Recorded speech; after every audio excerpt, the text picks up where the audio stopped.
بسم اللہ الرحمن الرحیم۔ تو بریک سے پہلے عرض کر رہا تھا سیدنا اسرافیل علیہ الصلاۃ والسلام کے بارے میں کہ یہ وہ تیسرے مین فرشتے ہیں اور ان کی جو ذمہ داری تھی وہ سور کے اندر پھونکنے کی تھی۔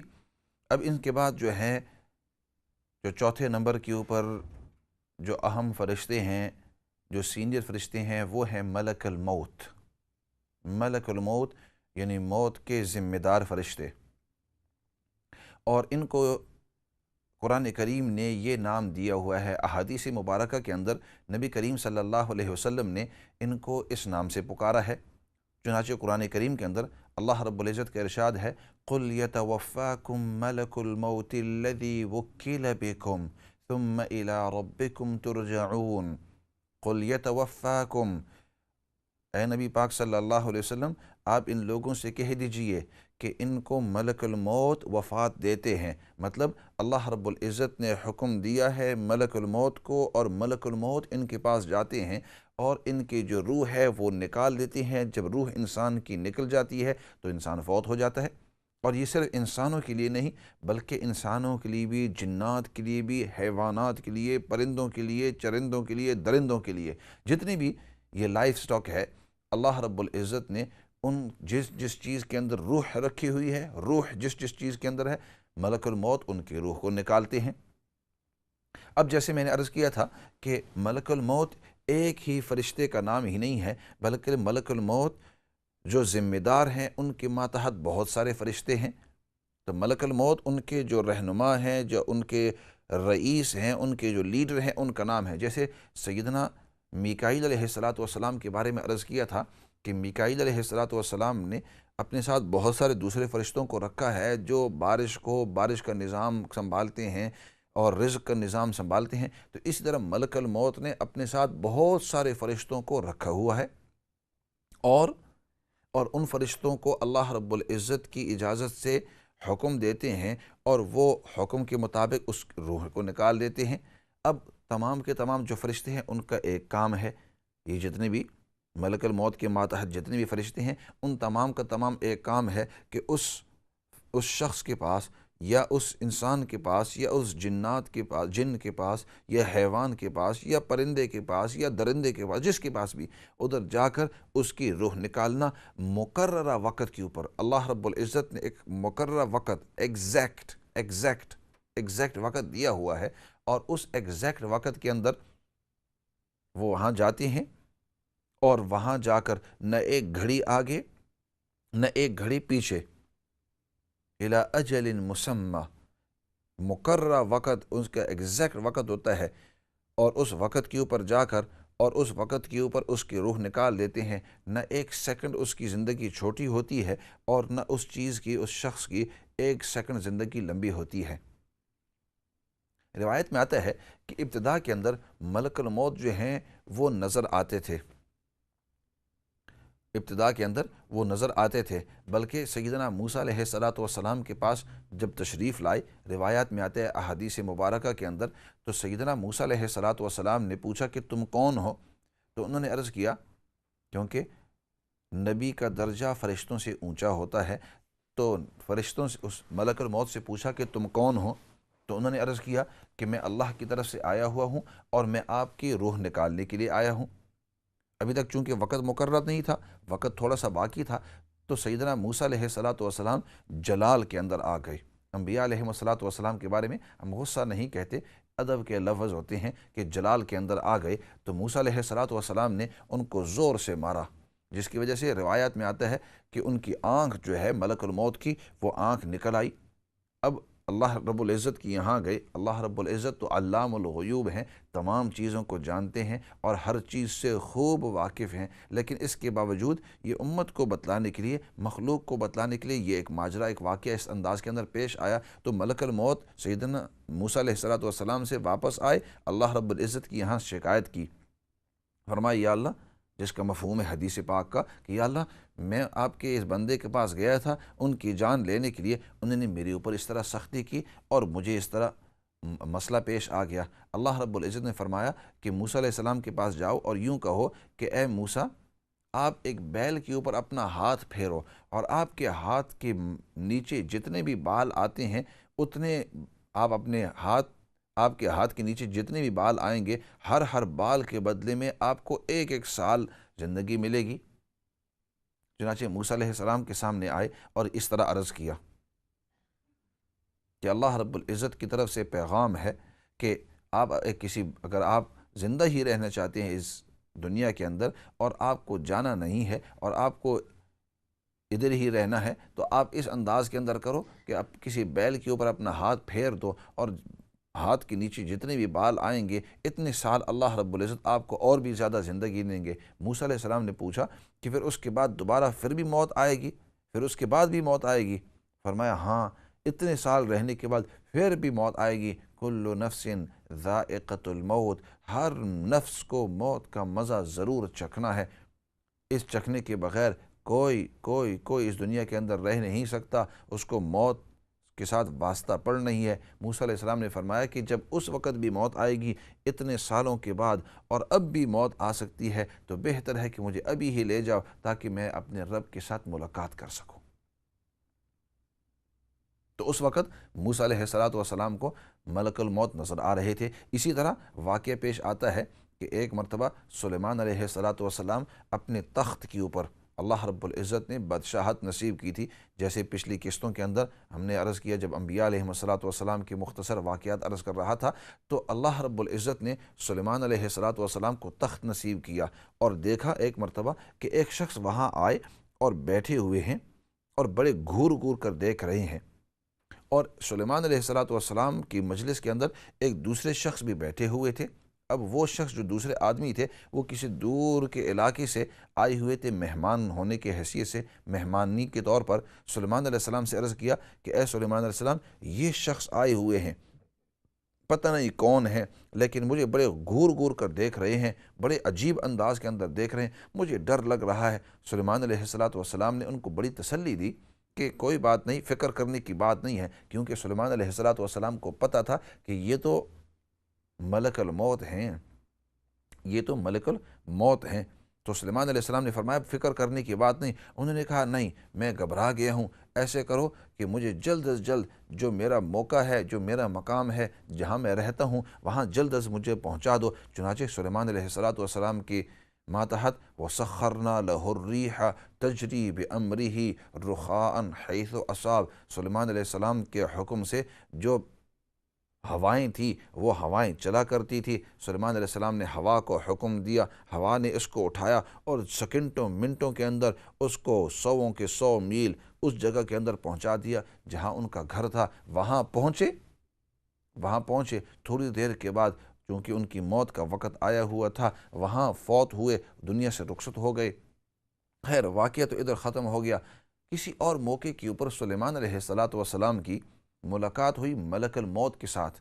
ملک الموت کے ساتھ سیدنا سلیمان علیہ السلام کی جب ملاقات ہوئی تو آپ نے پوچھا کہ اے ملک الموت، فلاں فلاں موقع کے اوپر جب میں مجلس کے اندر تھا، دربار لگا ہوا تھا، میرے ساتھ مہمان بھی تھا، آپ ادھر آئے اور بڑے غور سے، بڑے گھور گھور کر دیکھ رہے تھے، اور ایک شخص کی طرف دیکھتے ہوئے آپ نے اس شخص کو ڈرا بھی دیا۔ آخر وجہ کیا تھی؟ آخر کیا وجہ تھی کہ آپ نے اتنے گھور گھور سے دیکھا؟ کوئی وجہ تو ہوگی، کبھی آپ ایسے آئے نہیں ہیں اور آپ کو تعجب کی کوئی بات بھی نہیں ہے۔ تو اس وقت پھر ملک الموت نے سمجھایا، بات اس طرح تھی یا حضرت کہ اللہ رب العزت کی طرف سے حکم آیا ہوا تھا کہ یہ جو شخص ہے، اس شخص کی جان لے جانی ہے، اس شخص کی روح نکالنی ہے، لیکن یہ بھی حکم تھا کہ اس شخص کی جو جان ہے فلاں زمین کے فلاں خطے کے اندر آپ کو جان اس کی نکالنی ہے۔ اب میں تعجب کر رہا تھا کہ ادھر اللہ رب العزت کا حکم تو آیا ہے کہ اس کی جان اس کی نکالنی ہے، اس کی جو روح ہے وہ نکالنی ہے، یہ فوت ہو جائے گا، لیکن یہ کہ اس فلاں زمین کے اندر 100 میل، ہزاروں میل دور، اب یہاں سے وہاں تک یہ کس طرح پہنچے گا؟ میں اس کو گور گور دیکھ رہا تھا کہ شخص تو یہی ہے، جان بھی اسی کی نکالنی ہے، لیکن اتنی دور زمین کے اندر اب کس طرح پہنچے گا؟ اسی تعجب کے اندر میں اس کو گور گور کر دیکھ رہا تھا۔ سلیمان علیہ السلام نے فرمایا کہ اللہ رب العزت نے جو وقت مقرر کیا ہوا ہے اور جو جگہ مقرر کی ہوئی ہے، حدیث کا مفہوم عرض کر رہا ہوں، فرمایا جو جگہ مقرر کی ہوئی ہے اور جو وقت مقرر کیا ہوا ہے اس سے ایک سیکنڈ نہ آگے ہوتا ہے نہ ایک سیکنڈ پیچھے ہوتا ہے، اور جو جگہ مقرر اللہ رب العزت نے کی ہوئی ہے اسی جگہ کے اندر آپ کی روح نکلے گی۔ چنانچہ اللہ رب العزت نے اس کے دل کے اندر خوف ڈالا، وہ بہانہ بنا، ہوا کے ذریعے میں نے اس کو جلدی پہنچا دیا، ادھر پہنچ گئے۔ ملک الموت نے فرمایا اب مجھے بات سمجھ میں آ گئی کہ ہزاروں میل بھی اگر سفر کرنا ہو سیکنڈوں کے اندر، اگر اللہ نے مقرر کیا ہوا ہے تو وہ ضرور ہو کر رہے گا۔ تو خیر عرض کر رہا تھا کہ ملک الموت جو ہے اللہ رب العزت نے فرشتوں کو، اس فرشتے کو جو ملک الموت، اور یہ بات بھی عرض کرتے جاؤں کہ عام طور پر ہم کہتے ہیں کہ ان کا نام اسرافیل ہے، قرآن کریم کے اندر یا احادیث مبارکہ کے اندر یہ نام ذکر نہیں آیا ہے۔ بعض کتابوں کے اندر آیا ہے، لکھا ہوا ہے، لیکن صحیح اسناد کے ساتھ کوئی نہیں کہہ سکتا کہ ہم ان کو اسرافیل کہتے ہیں۔ قرآن کریم کے اندر ان کا نام جو ہے ملک الموت، ہاں ان سے پہلے جو تھے جبرائیل علیہ السلام، قرآن و حدیث کے اندر ان کو جبرائیل ہی کہتے ہیں۔ میکائیل علیہ السلام، ان کو قرآن کے اندر احادیث مبارکہ کے اندر میکائیل کہا جاتا ہے۔ اسرافیل علیہ السلام حدیث پاک کے اندر ان کا نام بھی اسی اسرافیل آیا ہے، لیکن چوتھے جو فرشتے ہیں عام طور پر ان کو عزرائیل کہا جاتا ہے، تو یہ اللہ رب العزت بہتر جانتے ہیں، لیکن صحیح قرآن کریم کے اندر اور احادیث مبارکہ کے اندر اسرائیل نہیں ہے، عزرائیل علیہ السلام، عزرائیل یہ نہیں آئے، بلکہ ان کا نام ملک الموت۔ اور جیسے میں نے قرآن سے جو آیت پڑھی ہے، قُلْ يَتَوَفَّاكُمْ مَلَكُ الْمَوْتِ الَّذِي وُكِّلَ بِكُمْ ثُمَّ إِلَىٰ رَبِّكُمْ تُرْجَعُونَ، کہ ملک الموت وہ ہیں کہ جس کو اللہ رب العزت نے تمہاری زندگی ختم کرنے کے اوپر ان کو موکل بنا دیا ہے، ان کو اللہ رب العزت نے قدرت دی ہے۔ اللہ رب العزت نے ان کے علاوہ بہت سارے اور بھی فرشتے ہیں، تو یہ جو چار تھے، یہ چار مین فرشتے، چار اہم فرشتے جو تھے، ان کو اللہ رب العزت نے باقی فرشتوں کے اوپر ایک قسم کے رہنما مقرر کیا ہے۔ اب ان چار سے ہٹ کر میں نے عرض کیا کہ اور بہت سارے بھی فرشتے ہیں، دو قسم کے فرشتے، ان کو کرامن کاتبین کہا جاتا ہے، اور یہ دو فرشتے نہیں ہیں کرامن کاتبین، بلکہ دو قسم کے فرشتے ہیں، اور عام طور پر ان کی ڈیوٹی، ان کا کام یہ ہے کہ ایک دائیں طرف ہوتے ہیں اور دوسرے جو ہیں وہ بائیں طرف رائٹ ہینڈ سائڈ کے اوپر ہوتے ہیں اور لیفٹ ہینڈ سائڈ کے اوپر ہوتے ہیں۔ اور ان کا کام کیا ہے؟ جو رائٹ ہینڈ سائڈ کے اوپر ہوتے ہیں ان کا کام ہے کہ انسان کے اور جنات کے جو نیک اعمال ہیں وہ لکھتے رہیں، اور جو لیفٹ ہینڈ سائڈ کے اوپر ہیں ان کو حکم ہے کہ آپ انسان کے جو غلط اعمال ہیں، جو گناہ ہیں، جو برے اعمال ہیں، وہ انسان کے آپ لکھتے رہیں۔ اور ان کے بارے میں حدیث پاک میں آتا ہے، صحیح حدیث کے اندر آتا ہے کہ اللہ رب العزت نے ان کی شفٹیں رکھی ہوئی ہیں، اور ان کے بارے میں یہ آتا ہے کہ صبح کی نماز کے وقت، صبح کا جب وقت ہوتا ہے تو دو فرشتے آ جاتے ہیں اور وہ عصر کی نماز تک پورا دن باقی رہتے ہیں۔ جو رائٹ ہینڈ سائڈ کے اوپر ہیں وہ انسان کے نیکیاں لکھتے رہتے ہیں، بلکہ حدیث پاک کے اندر آتا ہے، نبی کریم صلی اللہ علیہ وسلم کے ارشاد ہے، فرمایا یہ جو فرشتے ہیں اللہ رب العزت نے انسان کے اوپر بڑا رحم کیا ہے، بڑی مہربانی کی ہے، اور ان فرشتوں کو کہا ہے کہ جب یہ انسان کوئی عمل نیکی کی نیت کرے، اگر کسی نیک عمل کی نیت بھی کرے تو اس فرشتے کو حکم ہے کہ تو اس کی نیت کے ساتھ ہی اس کے عمل کو لکھ دے، اور جو دوسرا فرشتہ ہے اس کو حکم ہے کہ جب یہ کوئی غلط عمل کرے فوراً تجھے لکھنے کا نہیں ہے، بلکہ اس کو مہلت دے شام تک، کیونکہ شام جب تم واپس آؤ گے اس وقت تک اگر اس نے اس عمل سے توبہ نہیں کی تب لکھ دینا، اگر توبہ کی تو لکھنے کی کوئی ضرورت نہیں ہے۔ عجیب بات۔ اچھا، یہ اب عصر تک، صبح کے وقت آتے ہیں، عصر تک رہتے ہیں، اور پھر جب عصر کا وقت ہوتا ہے تو یہ دو فرشتے اوپر چلے جاتے ہیں اپنا ریکارڈ لے کر، اور دوسرے دو فرشتے آ جاتے ہیں، ٹیک اوور کر لیتے ہیں، اور پھر یہ عصر سے لے کر پوری رات جو ہے، شام اور پوری رات رہتے ہیں انسان کے ساتھ، اور جو رائٹ ہینڈ سائڈ کے اوپر ہے داہنی طرف وہ نیک اعمال لکھتا رہتا ہے، اور نیک اعمال کی اگر نیت کی ہے وہ بھی لکھتا رہتا ہے، اور جو دوسری طرف ہے اگر انسان نے کوئی غلط کیا ہے اس غلط کو وہ لکھتا فوراً نہیں ہے، اس کو مہلت دیتا ہے۔ تو یہ جو فرشتے ہیں یہ دو قسم کے فرشتے ہیں، صرف دو فرشتے نہیں ہیں، بہت سارے لوگوں کو اس کے اندر ذرا غلطی ہو جاتی ہے۔ تو یہ دو قسم کے فرشتے ہیں، ان کو کہا جاتا ہے کرامن کاتبین، اور یہ ان کی شفٹیں بدلتی رہتی ہیں، اور دو آئے صبح کے وقت، عصر کے وقت وہ چلے گئے، اور دوسرے دو آ گئے، دوسرے دو جو ہیں عصر کے وقت جو آئے تھے وہ دوسرے دن پوری رات رہ کر صبح کے وقت چلے جاتے ہیں، اور اس طرح دو اور آ جاتے ہیں، وہ بدلتے رہتے ہیں۔ اللہ رب العزت کے کروڑوں فرشتے ہیں، اور جتنے بھی انسان ہیں، جتنی بھی جنات ہیں، ہر ایک کے ساتھ یہ دو فرشتے ان کے نیک اور برے اعمال کو لکھ رہے ہیں، اور یہ جتنے بھی ہیں یہ تمام کے تمام انسان کا ریکارڈ جو ہے یہ سٹور ہو رہا ہے، یہ اس کی حفاظت ہو رہی ہے، اور کل قیامت کے دن سامنے رکھے جائیں گے۔ تو ایسے کرتے ہیں، کافی کالیں آئی ہوئی ہیں تو ان کالوں کی طرف بھی جاتے ہیں، لیکن ان کی طرف جانے سے پہلے دعا ہے کہ اللہ رب العزت ہمیں نیک اعمال کرنے کی توفیق نصیب فرماوے، اور جو ہم سے غلط اعمال، برے اعمال ہو چکے ہیں، اللہ رب العزت ان سے توبہ کرنے کی ہمیں توفیق نصیب فرماوے۔ کال کی طرف جاتے ہیں۔ السلام علیکم ورحمۃ اللہ وبرکاتہ۔ وعلیکم السلام ورحمۃ اللہ وبرکاتہ۔ مفتی صاحب، میرا سوال یہ ہے جی جی کہ یہ ٹی وی پہ جو اذان ہوتی ہے ٹھیک ہے۔ تو اس کو اگر ہم دہرائیں، اس طرح کے حکم ہے جی جی اذان کے دہرانے کا، جی جی تو کیا اتنا ہی ثواب ملتا ہے جتنا کہ اذان مسجد میں سن کے دہرائیں تو ثواب ملتا ہے؟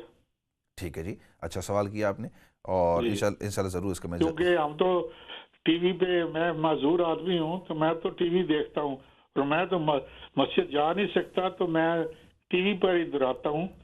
تو میں کیا آپ سے گزارش کروں کہ آپ مجھے بتائیں کہ کیا کتنا کی ثواب ملتا ہے؟ ٹھیک ہے، انشاءاللہ ضرور اس سوال کا ضرور انشاءاللہ جواب دیں گے۔ اچھا سوال کیا آپ نے، بہت مہربانی، بہت شکریہ۔ موسٹ ویلکم جی۔ ہاں، ایسے کرتے ہیں، اگلی کال کی طرف جاتے ہیں۔ السلام علیکم ورحمۃ اللہ وبرکاتہ۔ وعلیکم السلام ورحمۃ اللہ وبرکاتہ۔ مجھے صاحب دو تین کوشچن آپ سے پوچھنے ہیں۔ ایک پوچھنا ہے وہ، ذرا زور سے بولیں تاکہ آواز پوری آئے جی۔ اچھا ایک منٹ ہولڈ کر۔ السلام علیکم جناب۔ وعلیکم السلام ورحمۃ اللہ وبرکاتہ۔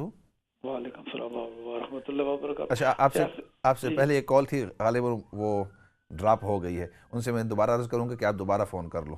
اچھا جی، السلام علیکم۔ وعلیکم، میرے سے بات کر رہی ہے؟ جی آپ سے بات کر رہا ہوں جی، بات کر۔ ہاں، اچھا، یہ میں نے پوچھا ہے، میں عمرہ کے لیے جا رہا ہوں، تو ایک تو عمرہ ادا کرتے ہیں نا جیسے عام کرتے ہیں، اس کے علاوہ اگر فالتو عمرہ کرنا ہو جی جی تو مسجد عائشہ جانا ضروری ہے یا کہیں اور جانا چاہیے؟ چلو ٹھیک ہے، انشاءاللہ بہت سارے لوگ یہاں سے جاتے ہیں، اور ان کا مقصد ہوتا ہے کہ کافی دن ہم وہاں ٹھہرے ہوئے ہیں، اور کیوں نہیں کہ اس سے خوب فائدہ اٹھائیں، اور ایک عمرے کی بجائے ہم بہت سارے عمرے کر لیں۔ جی جی جی جی، تو انشاءاللہ ضرور میں اس کا تفصیلاً جواب دوں گا۔ تو کیونکہ بعض لوگ جاتے ہیں، سنا مرد صاحب جاتے ہیں مسجد، ایسا کیا یہ صحیح ہے یا نہیں، یہ جاننا چاہیں؟ چلو ٹھیک ہے، انشاءاللہ ضرور میں انشاءاللہ ضرور عرض کروں گا اس کے اوپر، ٹھیک ہے انشاءاللہ۔ وہ کال جو ڈراپ ہو گئی تھی اس سے میں درخواست کروں گا آپ دوبارہ کال کریں۔ اگلی کال کی طرف جاتے ہیں۔ السلام علیکم ورحمۃ اللہ وبرکاتہ۔ وعلیکم السلام ورحمۃ اللہ وبرکاتہ۔ جی بھائی جی میرا یہ سوال ہے کہ میں نا حج بھی 2 کی ہے، عمرہ بھی کی ہے، ٹھیک میں ہے 4 نمازیں بڑی غور و فکر سے پڑھ لیتی ہوں، بہت مجھے فکر ہوتی ہے کہ میں یہ پڑھوں، مگر جو فجر کی نماز ہے نا وہ اللہ جانے کیوں مجھے جاگ نہیں آتی، اگر آئے گی بھی الارم لگاؤں گی تو وہ بند کر دوں گی۔ پلیز مجھے کوئی وظیفہ بتا سکتے ہیں؟ ٹھیک ہے، بہتر۔ اور دوسرا میرا بیٹا ہے، اس کے گھر میں اولاد نہیں ہے، ٹھیک 18 سال ہوئی ہے، تو پلیز اس کے لیے بھی کوئی وظائف آپ بتا سکتے ہیں؟ اس کی بیگم جو ہے نا وہ پڑھتی ہے 5 وقت نماز، قرآن مجید سب کچھ، بس اولاد نہیں ہے، ٹھیک تو ہے، آپ پلیز کوئی وظیفہ بتا دیں اس کا۔ چلو ٹھیک ہے، آپ پھر سنتے رہیے، اور اس کے اوپر بھی انشاءاللہ میں ضرور بات کروں گا باذن اللہ۔ اگلی کال کی طرف جاتے ہیں۔ السلام علیکم ورحمۃ اللہ۔ ایسا لگتا ہے یہ کال جو ہے وہ ڈراپ ہو گئی ہے۔ اگلی کال کی طرف جاتے ہیں۔ السلام علیکم ورحمۃ اللہ وبرکاتہ۔ السلام علیکم۔ وعلیکم السلام۔ جی آپ کی آواز آ رہی ہے، I can hear your voice. But مجھے مفتی صاحب سے کچھ سوال پوچھنا تھا۔ جی میں اب آپ کی آواز آ رہی ہے، آپ سوال کریں۔ جی میں ابھی کر سکتی ہوں؟ جی جی آپ سوال کریں نا، آپ آن دی ایئر ہیں۔ اوکے، السلام علیکم ورحمۃ اللہ وبرکاتہ۔ وعلیکم السلام۔ وعلیکم السلام۔ میں لیسٹر سے بات کر رہی ہوں۔ جی لیسٹر سے، جی ٹھیک آپ مفتی صاحب ہیں؟ بات کریں، میں سن رہا ہوں. جی ہاں، فضل داد بات کر رہا ہوں. جی جی. تو میرا ایک میرے رشتے میں ایک لڑکا ہے، وہ 25 سال کا ہے. اس نے شادی نہیں کی، بنا شادی کے اس کو لڑکا ہوا ہے. وہ نکاح کرنے والا تھا اور غیر مسلم کے ساتھ اس کے جو لڑکی ہے وہ غیر مسلم ہے. اس کو وہ مسلمان بننا چاہتی ہے، مسلم بننا چاہتی ہے. مگر کیا ہے کہ وہ جب ان لوگ وہ پریگننٹ ہو گئی تھی اور لڑکا بھی ہو گیا، ان لوگ نکاح کرنے والے تھے، اس میں ان لوگ کا کچھ جھگڑا ہوا آپس میں. پھر وہ جیل چلا گیا لڑکا. 6 ویک کے بعد آیا تو پھر لڑکا ہو گیا تھا. تو لڑکا کا نام ایدان رکھا. کیا نام رکھا؟ کچھ تو نام رکھ سکتے ہیں ایدان. اور اس کا عقیقہ کرنا، ابھی عقیقہ کرنا چاہتے ہیں تو ابھی عقیقہ کر سکتے. ابھی نکاح نہیں ہوا کیونکہ ابھی بھی اس کا وہ کیس چل رہا ہے. جب کیس فنش ہو جائے گا تو وہ نکاح کر لیں گے وہ لوگ. تو نکاح کرنے کے ٹائم اگر عقیقہ کر سکتے ہیں یا ابھی کر سکتے ہیں کہ نہیں، وہ ان لوگ کو جاننا ہے. وہ مجھے بولے کہ آپ ذرا میرے لیے اتنا کچھ کرو. ٹھیک ہے، ٹھیک ہے. آپ نے بات اپنی پوری کر لی تو انشاءاللہ میں کوشش کروں گا کہ اس کے اوپر بات چیت کروں گا، پھر انشاءاللہ آپ کو سمجھا دوں گا کیا کرنا ہے، کس انداز کے اندر کرنا ہے. ٹھیک انشاءاللہ. اگلی کال کی طرف جاتے ہیں. السلام علیکم ورحمۃ اللہ وبرکاتہ. وعلیکم السلام. آپ سے ایک چھوٹی سی بات پوچھنی ہے کہ جب میت کو دفن کر دیا جاتا ہے تو کچھ لوگ کہتے ہیں کہ جب سب لوگ جا چکے ہوتے ہیں تو لواحقین کو چاہیے کہ وہ میت کے قبر کے سرحانے کھڑے ہو کر ان کو تلقین کریں یا کلمہ پڑھیں، تاکہ وہ وقت ان پہ بھاری ہوتا ہے کہ جو فرشتے آتے ہیں پوچھنے کے لیے تو ان کی کچھ ہیلپ ہو جاتی ہے کہ ان کو یاد دہانی کرائی جا سکتی ہے. کیا یہ سلسلہ ٹھیک ہے؟ کچھ لوگ اس کو تلقین بھی کہتے ہیں کہ قبر کے سرانے کھڑے ہو کر تو آپ یا کلمہ پڑھیے یا کوئی سورت پڑھیے یا ان کا نام لے کے کہیے کہ آپ جواب دیجیے. تو اس کے بارے میں آپ کیا فرمائیں گے؟ ٹھیک ہے، ٹھیک ہے انشاءاللہ اس کے اوپر ضرور انشاءاللہ بات چیت کروں گا. اگلی کال کی طرف جاتے ہیں. السلام علیکم ورحمۃ اللہ وبرکاتہ. وعلیکم السلام. جی مفتی صاحب، جی میرے 2 سوال ہیں. ضرور. ایک یہ ہے کہ اشراق کی نماز فجر کے بعد اگر آپ نے گھر میں پڑھی ہو فجر کی نماز، یعنی جماعت کے ساتھ نہ پڑھی ہو، تو کیا آپ اشراق کی نماز پڑھ سکتے ہیں؟ ٹھیک ہے. دوسرا سوال یہ ہے کہ سورہ ملک کی تلاوت کا کوئی خاص وقت مقرر ہے؟ کیا اگر فجر کی نماز کے بعد پڑھ لی جائے تو اس کا اتنا ہی ثواب ہوگا، یعنی عذاب قبر سے بچاؤ کے لیے ہے، یا کسی اور وقت میں پڑھنی چاہیے؟ ٹھیک ہے، بہت اچھا سوال کیا آپ نے اور ضرور اس کے اوپر میں بات چیت کروں گا انشاءاللہ. شکریہ جی، اللہ حافظ. Most welcome. ایسے کرتے ہیں، ان سوالوں کے جواب دیتے ہیں اور پھر چلو ایک آخری کال لے لیتے ہیں، پھر ان سوالوں کے اکٹھے جواب دیں گے انشاءاللہ. کافی کالیں ہیں، وہ ساتھی کہہ رہے ہیں کالیں لے لیں. السلام علیکم. وعلیکم السلام ورحمۃ اللہ وبرکاتہ. سر 3-4 کوشچن ہے آپ سے. ایک پوچھنا ہے کہ یہ منزل کے بارے میں، کہ جب کس کے بارے میں؟ کس کے بارے میں؟ منزل نہیں ہوتی؟ جی جی منزل. تو یہ کیا ہے منزل ہے، اس کا کیا کیوں یہ منزل ہے اس طرح؟ اور دوسرا یہ پوچھا کہ جو استخارہ کرتا ہے بندہ کسی چیز کے لیے کوئی جاننا چاہے تو اس کا کوئی پرفیکٹ ٹائم ہے؟ عشاء کا ہے کہ اینی ٹائم کر سکتے ہیں؟